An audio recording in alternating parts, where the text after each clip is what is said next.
ডাক্তারি চিকিৎসা করতে হবে তো। আসসালামু আলাইকুম রহমতুল্লাহ। কেমন আছেন সবাই? আশা করি সবাই ভালো আছেন। আপনারা যারা ভিডিওটি স্ক্রিনে দেখতে পাচ্ছেন, একটি 70 বছরের বৃদ্ধা মা কান্না করতেছে, আর ওনার আশেপাশে অনেক লোকজন দাঁড়িয়ে আছে। ওনারা কেন দাঁড়িয়ে আছে কেন জানেন? যে দেশে 8 বছরের একটা মেয়ে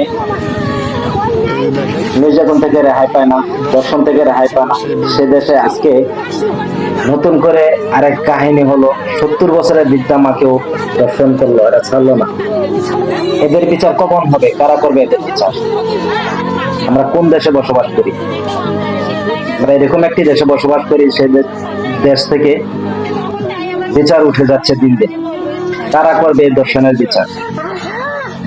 আমি আমার পক্ষ থেকে অবশ্যই এই বিচারের জন্য জোর দাবি করছি। এখন বর্তমান উপদেষ্টা আছেন যারা, প্রধান উপদেষ্টা সহ তাদের কাছে, তারা অবশ্যই এই বিষয়টিকে খতিয়ে দেখবেন। আপনারও মা আছে, আমরা সবাই মা বাবাকে নিয়ে বাঁচতে চাই, কিন্তু এরকম দর্শনকারীর একমাত্র ফাঁসি ছাড়া পৃথিবীতে আর কোনো বিচার হতে পারে না।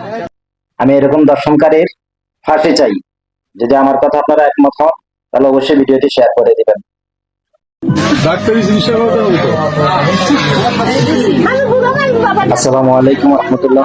কেমন আছেন সবাই? আশা করি সবাই ভালো আছেন। আপনারা যারা ভিডিওটি স্ক্রিনে দেখতে পাচ্ছেন, একটি 70 বছরের বৃদ্ধা মা কান্না করতেছে, আর ওনার আশেপাশে অনেক লোকজন দাঁড়িয়ে আছে। ওনারা কেন দাঁড়িয়ে আছে কেন জানেন?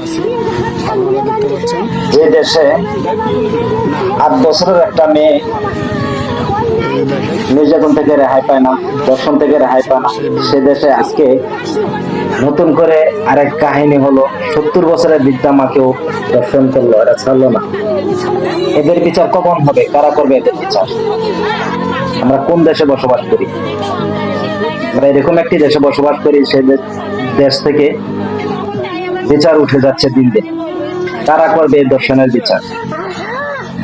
আমি আমার পক্ষ থেকে অবশ্যই এই বিচারের জন্য জোর দাবি করছি। এখন বর্তমান উপদেষ্টা আছেন যারা, প্রধান উপদেষ্টা সহ তাদের কাছে, তারা অবশ্যই এই বিষয়টিকে খতিয়ে দেখবেন। আপনারও মা আছে, আমরা সবাই মা বাবাকে নিয়ে বাঁচতে চাই, কিন্তু এরকম দর্শনকারীর একমাত্র ফাঁসি ছাড়া পৃথিবীতে আর কোনো বিচার হতে পারে না। আমি এরকম দর্শনকারীর ফাঁসি চাই। যদি আমার কথা আপনারা একমত হন, তাহলে অবশ্যই ভিডিওটি শেয়ার করে দিবেন।